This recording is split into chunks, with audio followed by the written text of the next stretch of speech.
Buenas noches a todos, bienvenidos a nuestro diálogos teosóficos en la Logia Blavatsky. Continuamos el estudio del libro Meditaciones, extracto de las cartas de los maestros de la sabiduría de Catherine Beachy.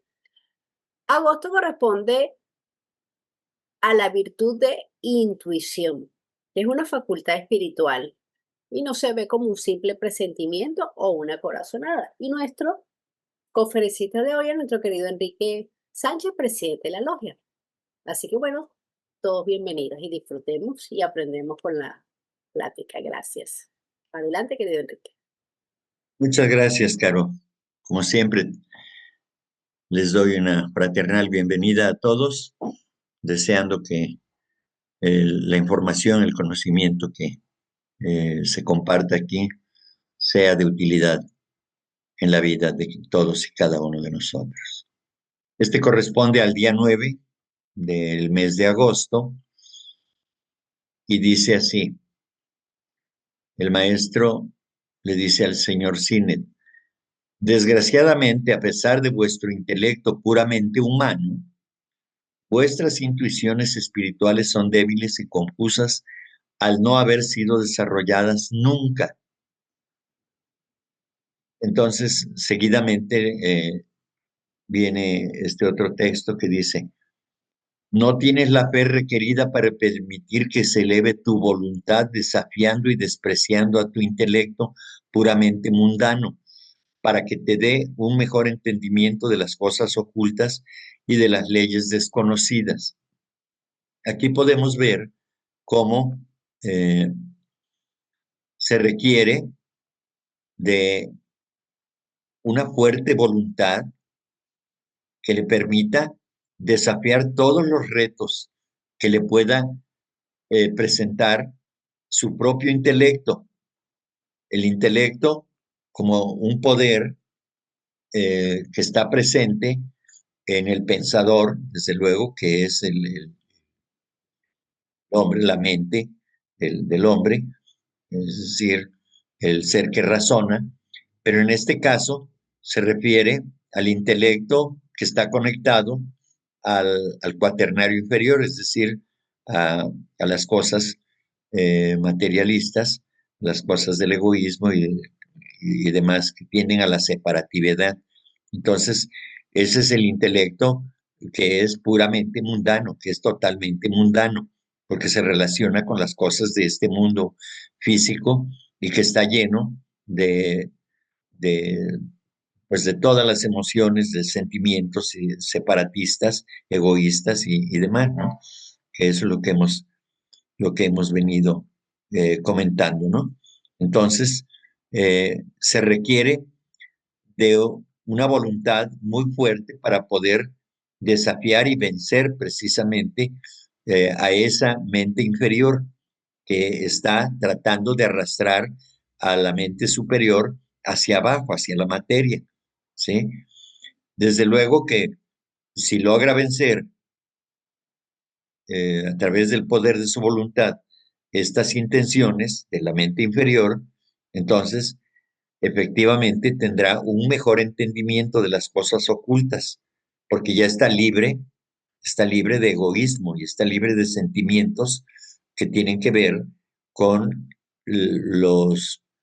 las manifestaciones de la personalidad. Una personalidad que eh, generalmente va a buscar siempre pretextos para responsabilizar a otros de sus fracasos, de sus hierros.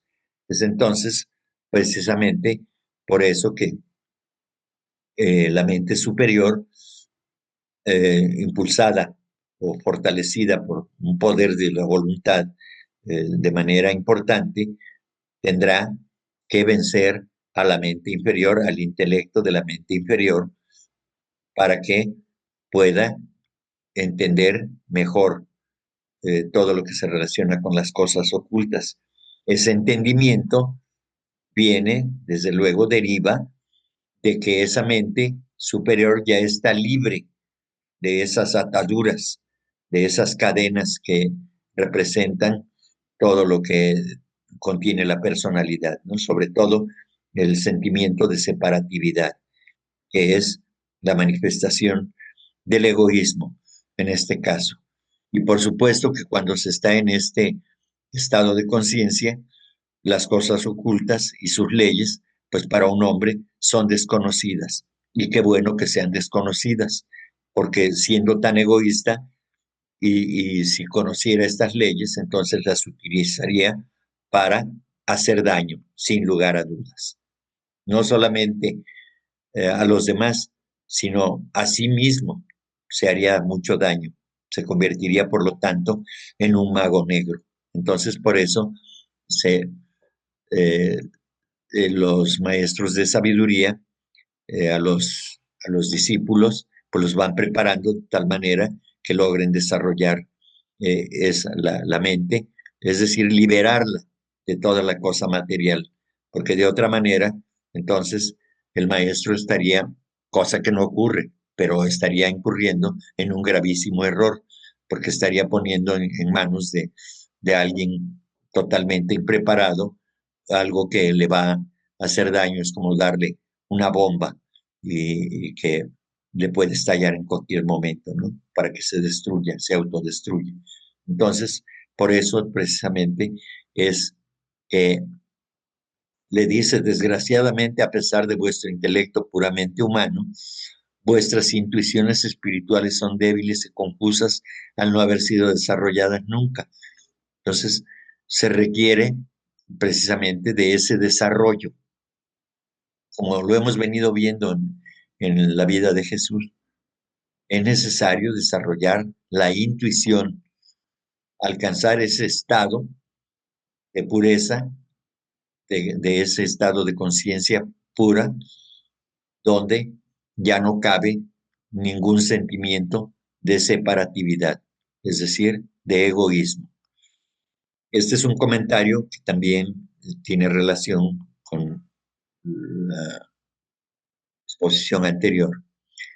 Sin embargo, se te dijo que el sendero hacia las ciencias ocultas tiene que caminarse laboriosamente y atravesarse con el peligro de la vida. Sí, por supuesto, hay seres humanos que pueden cometer errores y pueden hasta perder la vida, efectivamente. O es tan grande, son tan grandes los peligros que existen una vez de que se inicia con seriedad y con profundidad y con responsabilidad del estudio de las ciencias ocultas y se camina entre ellas, que cualquier error que tenga que ver con el egoísmo, fundamentalmente, lo va a arrastrar a enfrentar situaciones que pueden poner en peligro su propia vida, ¿sí? Pero no solamente la vida física, sino lo más importante, su vida espiritual. No digo a su espíritu, pero su vida espiritual, ¿sí? Dice que cada nuevo paso que en él conduce a la meta final está rodeado de trampas y de crueles espinas, que al peregrino que se aventura en él se le hace que primero confronte y conquiste a las 1001 furias que vigilan sus puertas adamantinas. Adamantinas viene de diamante, son puertas que sí pueden parecer o pueden ser hermosas, y demás, pero son puertas que eh, al llegar a ese estado de adamantino, pues quiere decir que son, además de fuertes y hermosas, pues sí, efectivamente resguardan algo tremendamente fuerte, elevado espiritualmente, precisamente. Dice, eh, las 1001 furias que vigilan sus puertas adamantinas y entrada, o sea, la entrada a esa puerta, la puerta de la sabiduría. Furias cuyos nombres son la duda, el escepticismo, el menosprecio, el ridículo, la envidia y finalmente la tentación, especialmente esta última, y que aquel que quisiera ver más allá tenía que destruir primero este muro viviente que debe poseer un corazón y alma vestidos de acero y con una determinación de hierro que nunca mengua, y sin embargo ser manso, amable y humilde, haberle cerrado la puerta a toda pasión humana que conduzca al mal. Pues esta es una gran tarea que tenemos por delante, porque poder desapegarnos de estos que representan las trampas y dice que tiene crueles espinas, son lo que ya hemos dicho siempre. Finalmente, la duda. Un discípulo o alguien que desee alcanzar el discipulado, es decir, la confianza de los maestros para que este ser humano pueda ser aceptado en ese sendero, debe vencer la duda, porque una vez de que se toma la determinación de caminar por ese sendero, debe ser una decisión completamente por convicción, una convicción total que no le permita dudar en ningún momento de que aquello que está haciendo es lo correcto, siguiendo desde luego lo establecido por las leyes que los maestros les explican a los discípulos. Entonces, ya no debe tener duda y por lo tanto no debe existir escepticismo en él, es decir, no estar pensando que esto es solamente bajo mi propia consideración y en lo demás no creo, solamente creo en lo que yo decida y demás, porque no es así la vida espiritual. En la vida espiritual hay reglas y entonces han de cumplirse. Por eso cuando se habla de fe, se habla de convicción, no se habla de actos eh, totalmente ciegos, que porque lo dijeron los que saben o los que se supone que saben, yo ya debo seguirlo. No, la convicción nace de la práctica cotidiana, de la práctica repetida y comprobada, probada y comprobada una y mil veces que esa es la verdad, que eso es lo real, ¿sí? A eso se refiere, ¿sí? Cuando deje de existir el menosprecio hacia otros, el menosprecio hacia las enseñanzas, hacia sus compañeros, en este caso otros discípulos y demás. Entonces, eh, cuando se desapegue de todas estas cosas, es entonces cuando estará capacitado. Pero hay lo más importante, la tentación, la tentación para poder caer en cualquiera de los vicios que está tratando de dejar ya para siempre. La tentación siempre va a existir, eso es lo más duro que hay que vencer, porque siempre tendrá la sensación de que quizá es mejor seguir apegado a esas cosas que le dan tanto placer y que no vale la pena estarse sacrificando por los demás, en este caso, sino que él desea seguir disfrutando de la vida y dejar de ocuparse en lo que verdaderamente es importante, el poder servir a la evolución de los demás. Entonces, este tipo de tentaciones son las que finalmente pueden llegar a perder a una persona. Ya más adelante volveré a insistir sobre esto en una declaración que le hace el maestro al señor Cine y que parece contradictorio respecto de lo que el maestro representa junto con sus enseñanzas, ¿sí?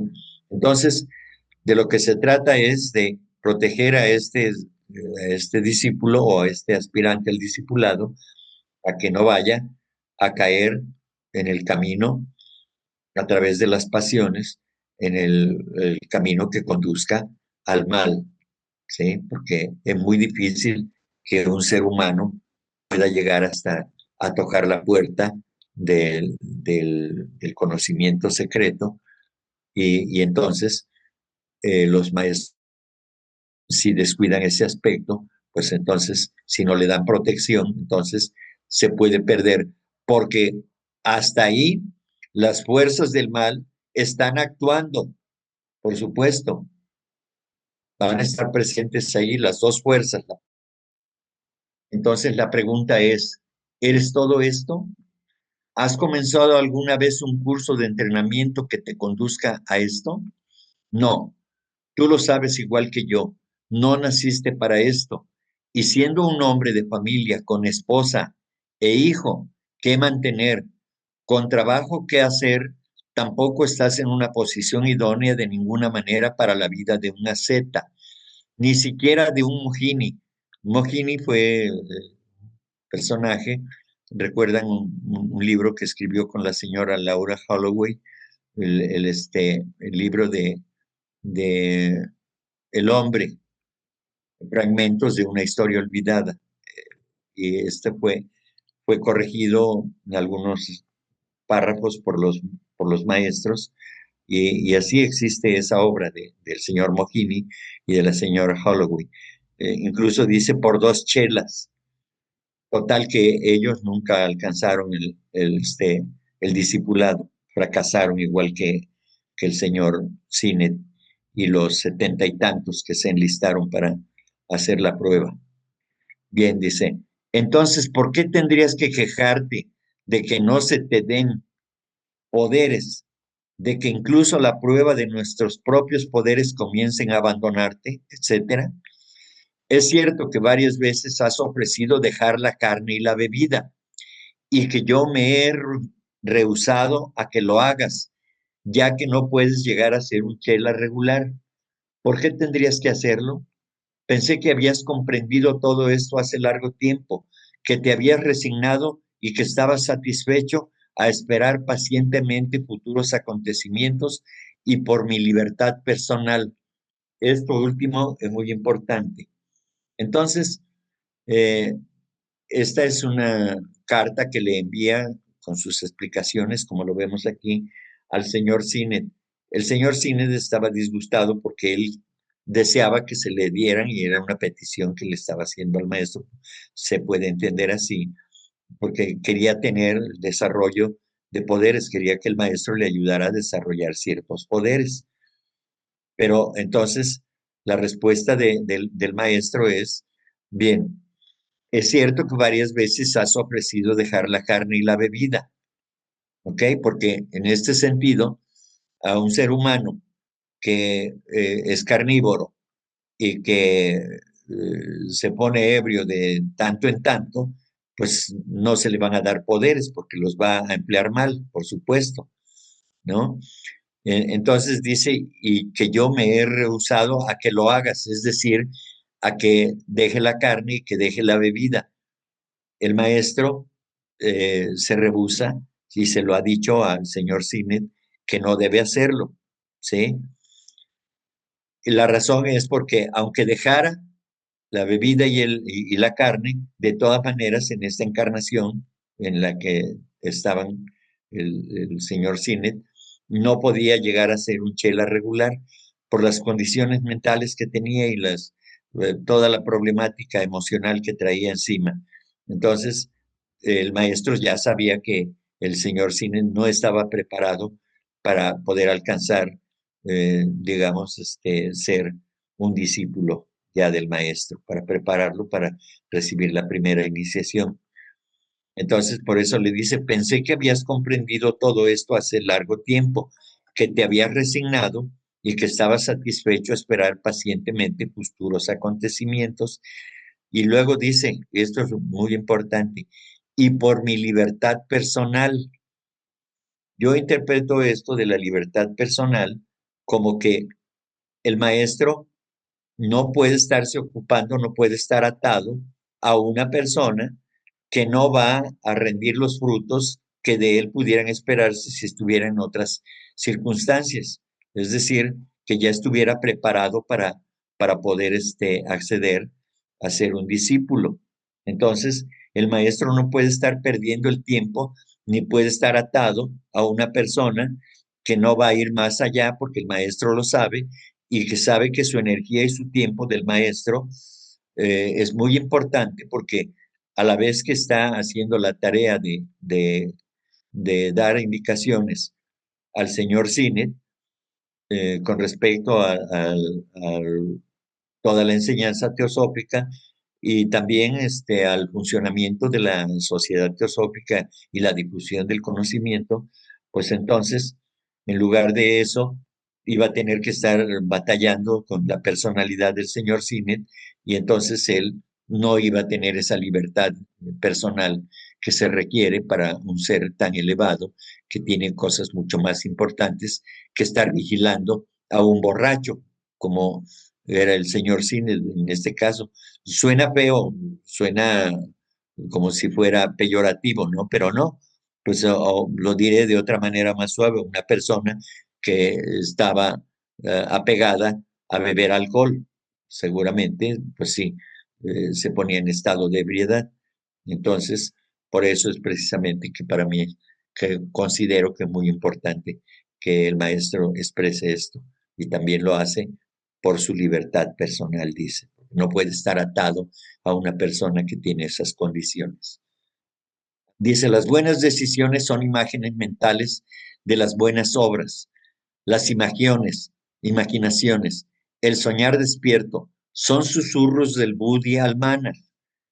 Si los animamos, no se desvanecerán como un espejismo en el desierto de Shamu, sino que se desarrollarán cada vez más fuertes hasta que la vida entera de uno se convierta en la expresión y en la prueba externa del divino motivo interno. Entonces, aquí vemos que dice, bueno, yo escribí esto.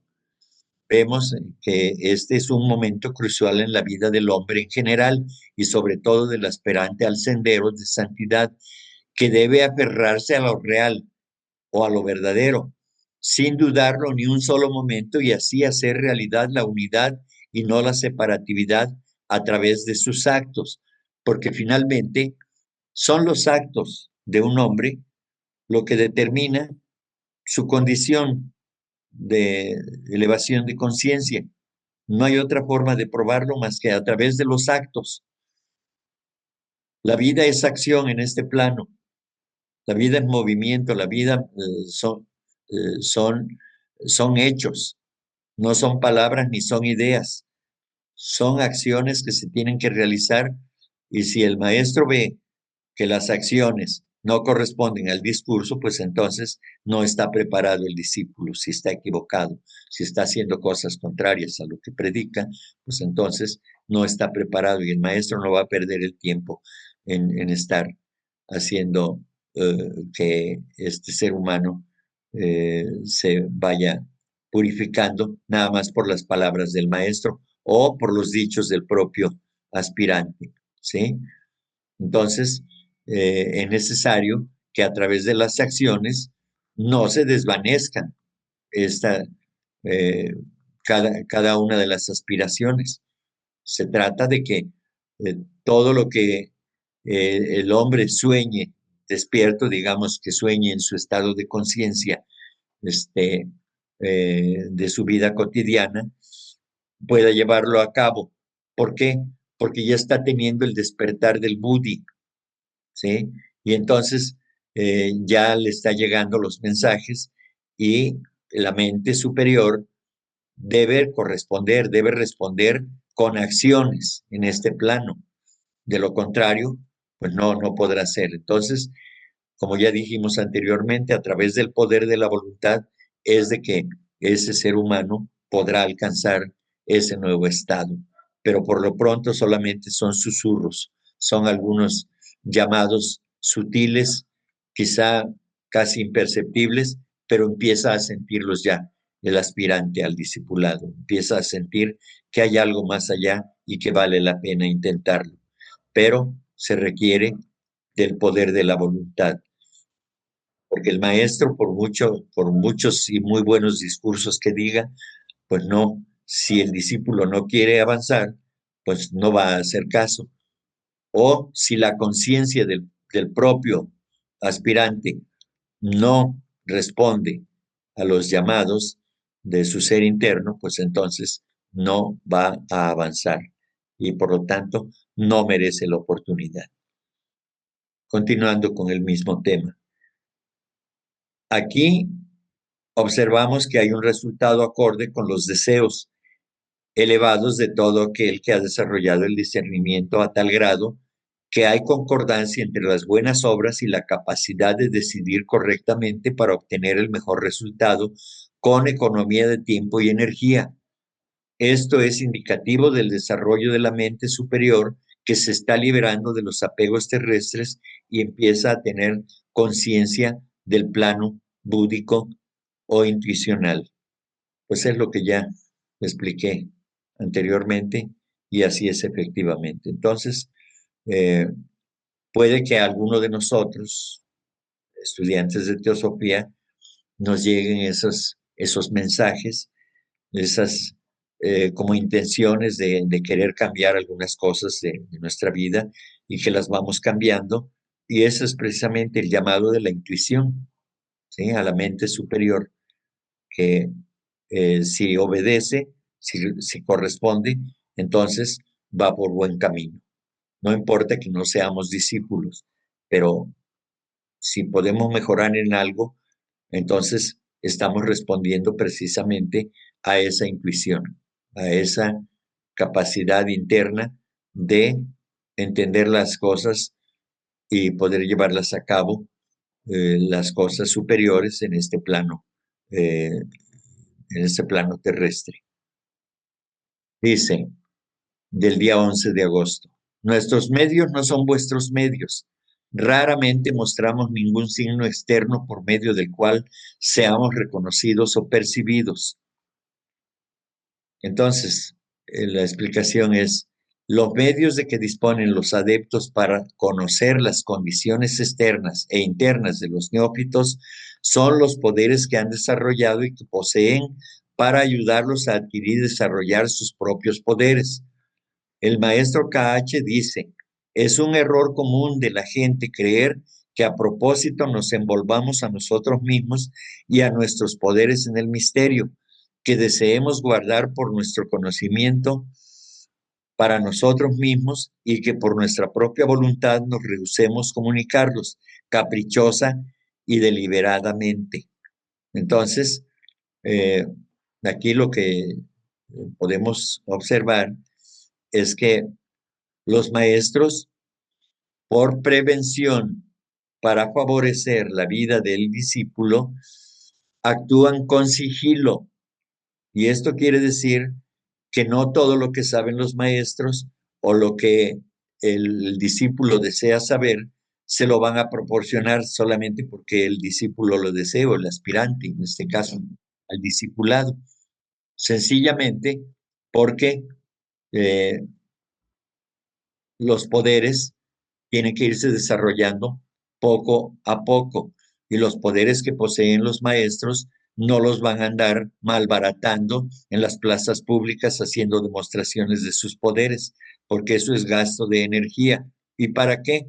Para divertir a la gente, para mostrarle portentosas cosas que no tienen, que no llevan a ningún lado y que solamente serán fuente de admiración vana y que no tiene ningún sentido, y entonces por eso los maestros ocultan esos poderes, pero no lo hacen porque sean egoístas, sino lo hacen en prevención de que los seres humanos puedan en un momento determinado poder aprender algo de ello y lastimar a otros, perjudicar a otros y sobre todo, como lo dije anteriormente, perjudicarse a sí mismos, porque toda acción, recuerden que tiene una reacción, que tiene una respuesta, pero es una respuesta kármica que queda grabada ahí en la vida de ese hombre y de tal manera que en algún momento volverá a aparecer, pero ahora como una deuda que debe ser saldada y generalmente las deudas se saldan con dolor. Continuamos con el mismo tema. Y una vez que hablamos del tema, ojalá pudieras inculcar en tus amigos de Londres algunas saludables verdades que son muy propensos a olvidar. Incluso cuando se les han dicho una y otra vez, la ciencia oculta no es una ciencia cuyos secretos se puedan transmitir en forma repentina por medio de una comunicación escrita o incluso verbal. Si fuese así, todo lo que los hermanos tendrían que hacer sería publicar un manual de este arte que podría ser enseñado en las escuelas como la gramática. Es un error común de la gente creer que a propósito nos envolvamos a nosotros mismos y en nuestros poderes en el misterio, eh, y que deseemos guardar nuestro conocimiento para nosotros mismos. Aquí veo que estamos repitiendo lo que ya se había dicho, ¿verdad? Entonces, eh, volvemos a lo mismo. No es porque sean egoístas los maestros, es simple y sencillamente porque el ser humano, el aspirante al discipulado, debe ir aprendiendo, debe ir comprendiendo, debe ir asimilando poco a poco estos conocimientos, el conocimiento de las leyes y el conocimiento de todo aquello que debe de cumplir como aspirante para poder llegar a ser un discípulo o un chela regular. Bien, se dice que aquí que estos secretos son incomunicables y que además la receptividad de aquel que está deseando ese conocimiento debe ser igual al deseo de ser instruido, porque por mucho que se quiera recibir el conocimiento, si solamente quiere ese conocimiento para incrementar su, su vanidad o su orgullo, porque ya sabe más que los demás, es el deseo de acumular conocimiento, eso no tiene sentido. Entonces, el verdadero sentido es de que si yo voy a recibir algo, debe ser precisamente para que esté acorde con ese deseo elevado de ser instruido, es decir, ser sincero consigo mismo para que eso que recibo sea producto de mi verdadera intención pura de ser instruido porque quiero servir a la causa del maestro. La causa del maestro es la evolución de la humanidad. Entonces, a eso creo que se refiere todo este texto. Y continuamos con el mismo tema. Todos estos son tan solo medios para un fin, y todo lo que podemos hacer es dirigir el uso de aquellos medios que por la experiencia de las edades se ha descubierto empíricamente que conducen hacia el objeto requerido. Y esto no fue ni ha sido un secreto durante miles de años. El ayuno, la meditación, la castidad de pensamiento, palabra y obra, el silencio por ciertos periodos de tiempo para permitir que la misma naturaleza le hable al que se acerca a ella por información, el dominio de las pasiones e impulsos animales, el absoluto desinterés en la intención, la utilización de ciertos inciensos y fumigaciones con propósitos fisiológicos, todo eso ha sido publicado como medios desde los días de Platón y Jámblico en el occidente y desde las épocas mucho más remotas de nuestros rishis indos. ¿Cómo debe cumplirse con todo esto para que se ajuste a cada temperamento individual? Es naturalmente un asunto de su propia experimentación y del vigilante cuidado de su tutor o gurú. Tal es, de hecho, parte de su curso de disciplina y su gurú o iniciador solo puede ayudarlo con su experiencia y poder de voluntad, pero no puede hacer más hasta la última y suprema iniciación. ¿Sí? Vemos aquí que los medios de los que se habla al principio de esta indicación, pues son estos: el ayuno, la meditación, la castidad de pensamiento, palabra y obra, el silencio por ciertos periodos de tiempo para permitir que la misma naturaleza le hable al que se acerca a ella por información, el dominio de las pasiones, etcétera, etcétera. Aquí llega a mi memoria el recuerdo de las enseñanzas de Pitágoras, que por cierto tiempo, creo que hasta por 3 años, a sus discípulos les imponía el silencio, con el propósito de que no se distrajeran hablando, porque el estar hablando genera ideas y distracciones. Entonces era una manera de disciplinar la mente de los discípulos del maestro Pitágoras, de esa manera. Entonces nosotros podemos comprobar eso. Cuando estamos en silencio, estamos con nosotros mismos. Y de eso se trata, de que vayamos hacia nosotros mismos. ¿A buscar qué? A buscar esa conexión con ese ser interno. Precisamente es en el silencio que podemos nosotros acallar no nuestra voz, no nuestro verbo, sino nuestros pensamientos, nuestra mente que revolotea y que se mueve de un lado a otro y que hace mucho ruido. Entonces, a través del silencio podemos llegar a callar todo ese grito ensordecedor que es la mente eh, descontrolada, que es una mente que no tiene control, que no tiene disciplina. Entonces, para eso sirve, entre otras cosas, el silencio, para aprender a dominarse a uno mismo. Y por supuesto, cuando hablo de eso es dominar las pasiones y los impulsos animales, impulsos egoístas, ¿verdad? Entonces, esto es a lo que se refiere toda esta enseñanza, en esta indicación que se le da al señor Cine. El día 12. La suprema energía radica en el buddhi, latente, cuando está unida solo al atman. Es decir, que cuando buddhi está unida a atman, solamente está latente ese poder, no se manifiesta. Y activa e irresistible cuando está galvanizada, o sea, protegida por la esencia de manas, o sea, el pensador, perdón. Y cuando ninguna de las impurezas de este último, o sea, del pensador, se mezcla con esa esencia pura para sobrecargarla por medio de su naturaleza finita. Recordemos que el pensador que está ligado a través de la llamada, el aspecto inferior de la mente, está ligada a la materia y esa es la naturaleza finita, no es eterna. Manas, el pensador puro y simple, es de un grado inferior y es del mundo temporal, es decir, del mundo ilusorio al que nos liga la mente inferior con las manifestaciones de este mundo materialista, de este mundo terrestre, ¿sí? Entonces, eh, una vez de que eh, la mente superior está en su mundo y está activa, entonces se vuelve un poder irresistible, precisamente, y que se puede utilizar para hacer grandes proezas, para hacer grandes cosas en favor de los demás.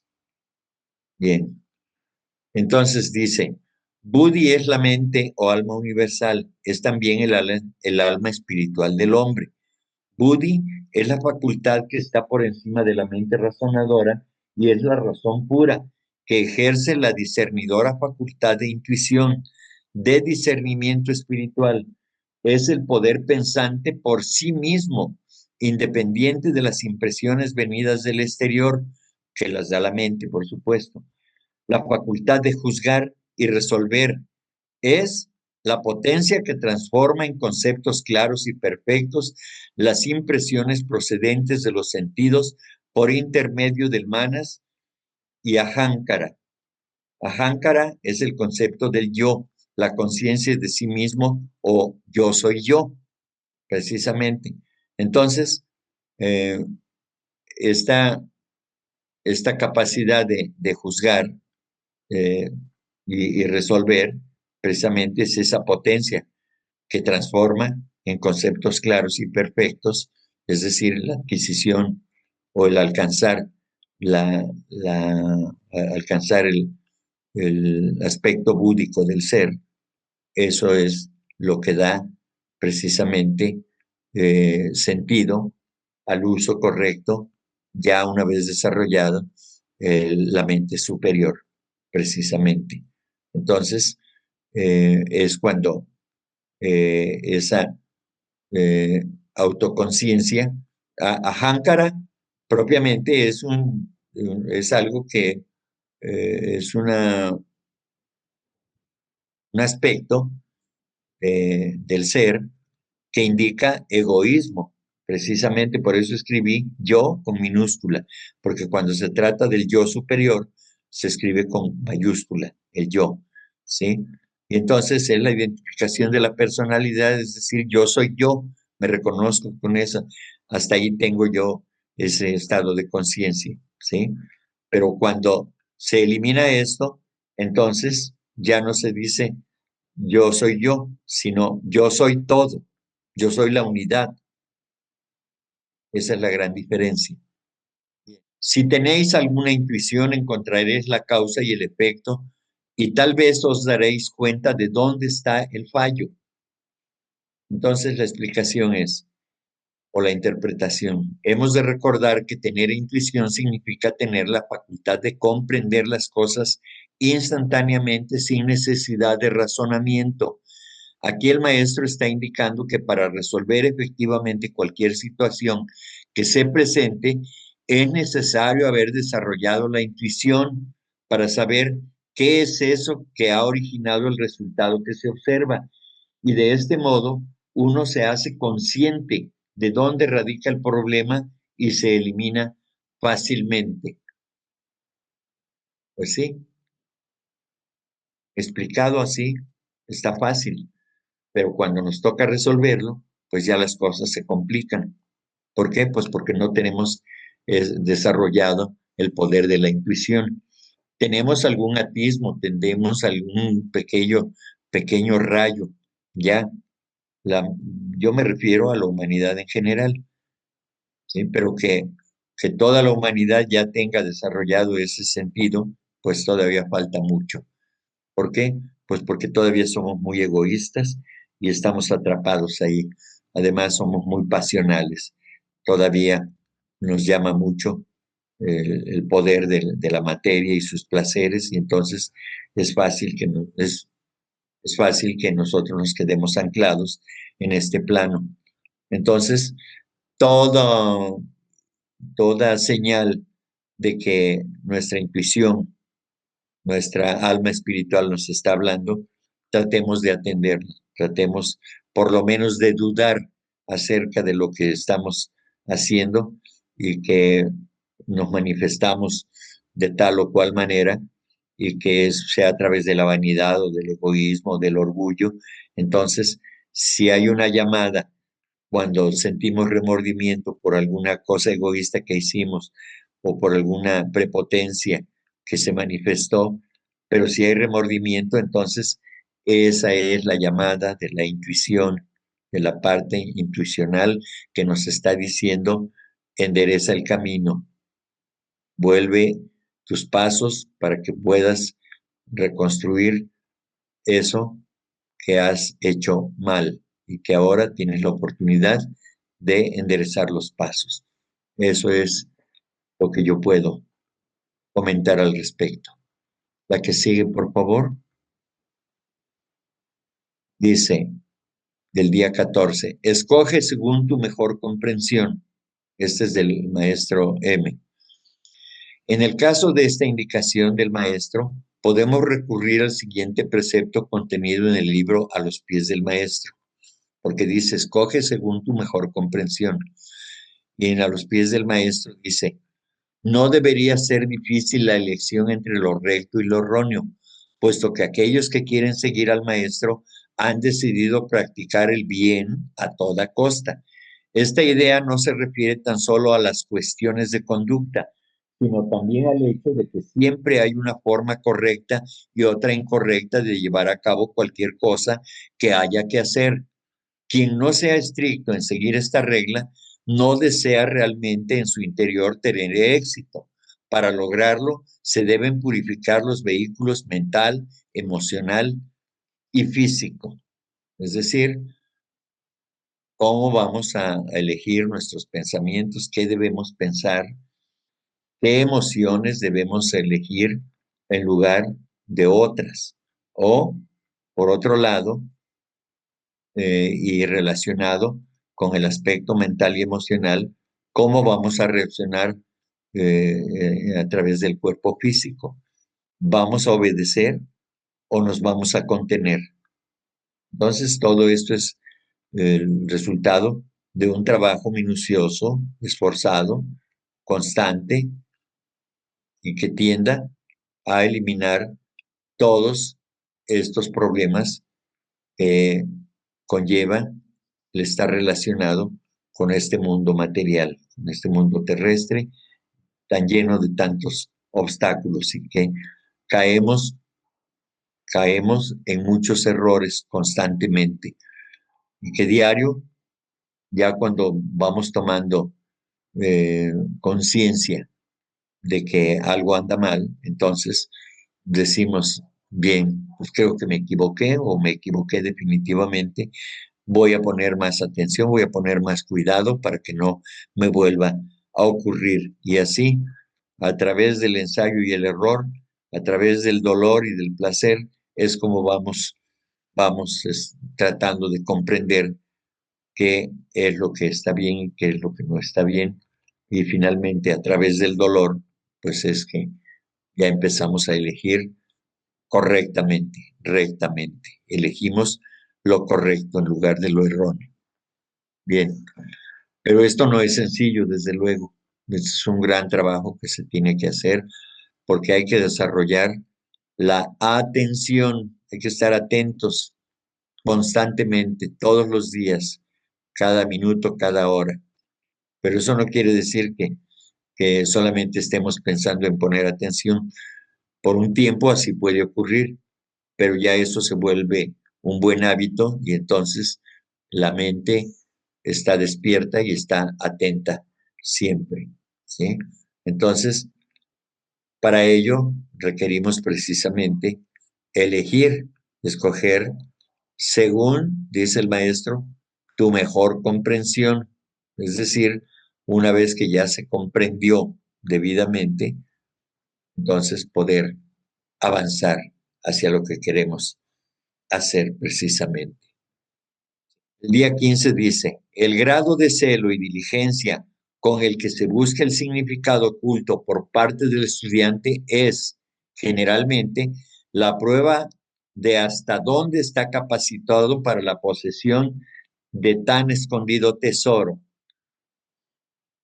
Ahora la explicación dice, esta enseñanza está precedida de un comentario del maestro al señor Sinet que a la letra dice, en verdad que cuando te quejas de ser incapaz de comprender el significado de Eliphas Levi fue un cabalista francés, es solamente porque, como muchos otros lectores, no logras encontrar la clave de su manera de escribir, de Eliphas Levi. Observando con más atención, te darás cuenta que nunca fue la intención de los ocultistas realmente esconder de los estudiantes diligentes y resueltos lo que habían estado escribiendo, sino más bien encerrar la información por razones de seguridad en una caja fuerte resguardada, cuya clave es la intuición. Esa es la caja fuerte. Y la intuición, como hemos visto, no se logra de la noche a la mañana.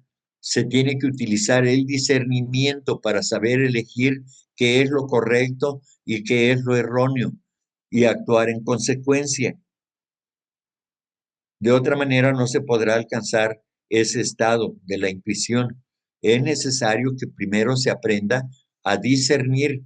Por eso el primer capítulo, las primeras lecciones, los primeros pasos en la enseñanza que está descrita en el libro A los pies del maestro, es precisamente el desarrollo del discernimiento, porque sin discernimiento no se puede avanzar en el sendero de la sabiduría divina. Es necesario aprender a discernir entre lo recto y lo erróneo, ¿sí? Entre la materia y el espíritu. Entonces, entre lo falso y lo verdadero. Y entonces, una vez que identifica uno, que sabe uno ya lo que es bueno y lo que es malo, lo que es correcto y lo que es incorrecto, entonces, si ya uno ha logrado superar esa etapa, ya logramos alcanzar ese estado de conciencia que ya puede uno comprender ese aspecto de qué es lo erróneo y qué es lo correcto, entonces ya, si ya tiene discernimiento, entonces siempre elegirá lo correcto, siempre elegirá lo bueno, siempre elegirá lo verdadero, lo real. Ya no se va con el espejismo de la ilusión. Por eso precisamente es todo esto. Y por eso precisamente se ocultan estas verdades, porque aquel que no tiene desarrollado ese aspecto no puede acceder a él, ¿sí? Solamente a través del desarrollo de la intuición ya se podrán conocer todos los detalles de todas las ciencias ocultas, que en adelante para el discípulo será fundamental en el desarrollo de sus y aplicación de sus acciones correspondientes. Bien, bien, este es la última indicación, y dice, aprende primero nuestras leyes y educa tus percepciones, querido hermano. Controla tus involuntarios poderes y desarrolla tu voluntad en la dirección conveniente y te convertirás en un instructor en lugar de ser un aprendiz, dice el maestro Kaichi. Entonces, el comentario es, guiado por su gurú, el chela o discípulo, primero descubre este mundo, luego sus leyes, para que sepa cómo funcionan, luego sus evoluciones centrífugas dentro del mundo de la materia. El llegar a ser un perfecto adepto le lleva largos años, pero finalmente llega a ser maestro. Las cosas ocultas se le han hecho patentes, ya no latentes, sino patentes, pero en sí mismo. Y el misterio y el milagro han huido de su vista para siempre. Entonces, ya conoce la verdad a través del discernimiento que, que le llega a la intuición, y a través de la intuición ya conoce la realidad, conoce la verdad. ¿Sí? Entonces, por eso ya no hay misterio en la vida para él. Y tampoco existe un milagro, porque el milagro se convierte en algo propio de la naturaleza.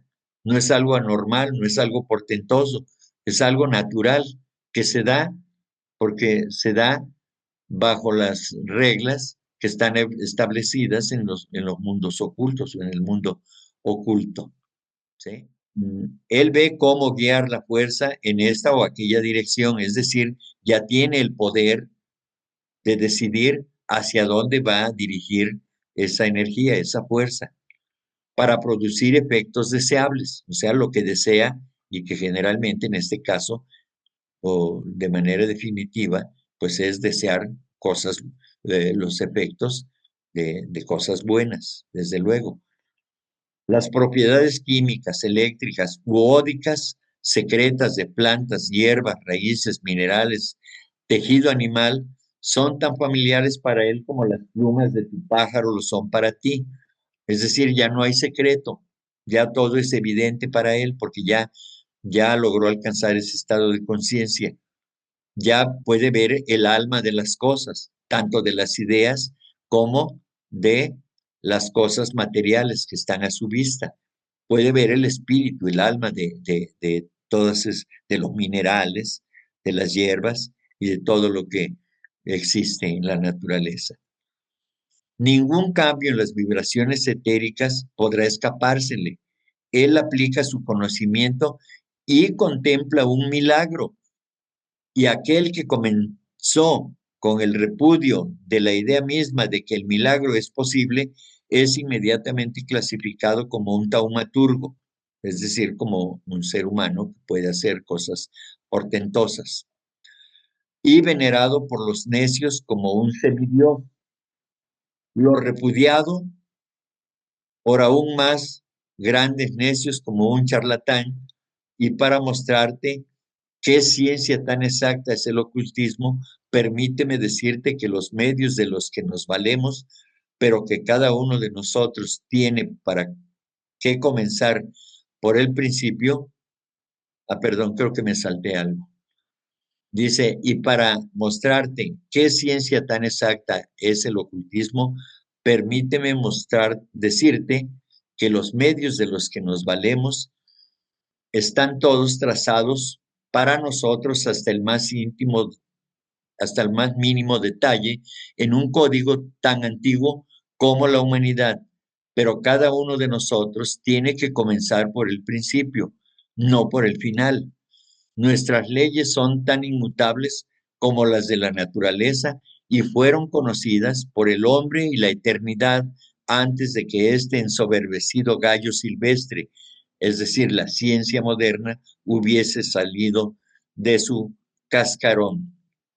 Bien, entonces aquí podemos notar que una vez de que el ser humano desarrolla el poder de la intuición, para él ya no habrá nada desconocido. Para él todo será algo real que sucede en la naturaleza, en la vida de los seres humanos, de las plantas, de los minerales y de toda la naturaleza en general. Y que por supuesto él va a estar seguro de que no hay engaño en eso, porque esa es la realidad, ¿sí? Entonces, aplicando este conocimiento que él ya tiene del conocimiento interno, entonces para él ya no existen milagros. Es algo natural que se da como resultado de un desarrollo natural también, que ha sido un largo proceso hasta que de ese ser humano, hasta que alcanza el desarrollo de ese poder, de poder ver la realidad, de poder la vida internamente tal como es, junto con sus acontecimientos, por supuesto, y que para él no hay un problema que quede sin resolver. Todo se puede resolver con el simple deseo de hacerlo. Desde luego que está ahora en un mundo, en un estado de conciencia eh, totalmente diferente, que está totalmente sumido en la realidad de la vida en general, no solamente de la vida del alma humana, sino de todos. Entonces, la ciencia moderna de aquellos tiempos y la ciencia de hoy en día siguen sumidos en precisamente demostrar cosas que son tangibles solamente, no van más allá. Sí, ya hay algunos destellos por ahí a través del descubrimiento de que el átomo no es la ultérrima eh, partícula que existe en la naturaleza. Existen todavía, eh, digamos, en este caso, elementos mucho más pequeños y que el átomo se puede descomponer en tantos fractales como sea necesario, pero solamente para aquellos que tienen la capacidad de realizarlo a través de la ciencia esta física o a través de las ciencias ocultas para poder observar que dentro de lo infinitesimal existe la presencia del macrouniverso que existe y que esa partícula, por pequeña que sea, contiene todos los poderes de todos los universos y de todas las galaxias que existen y que podemos observar en este mundo objetivo.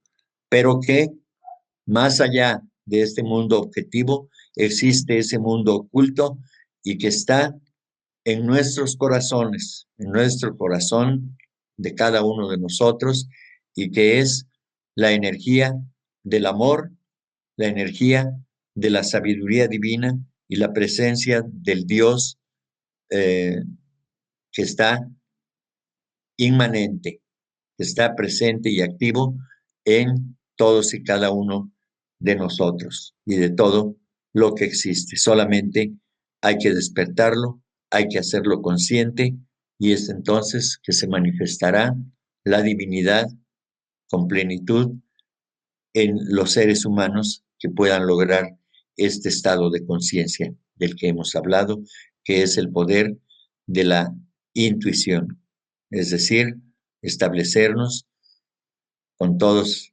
nuestros poderes y realizar las cosas que se puedan realizar en la naturaleza a través del desarrollo del alma espiritual, que es el estado de la intuición en el hombre. Con esto les agradezco su atención. Gracias, Enrique. Fíjate que cuando estabas comentando lo que comentaban los maestros, la importancia de la vigilancia y estar atentos, me llamó mucho la atención porque precisamente en las enseñanzas del Dhammapada del Buda, él hace muchísimo hincapié en casi sus, bueno, hace cuenta que este Dhammapada está dividido en 423 versos y esos versos a su vez en 26 capítulos.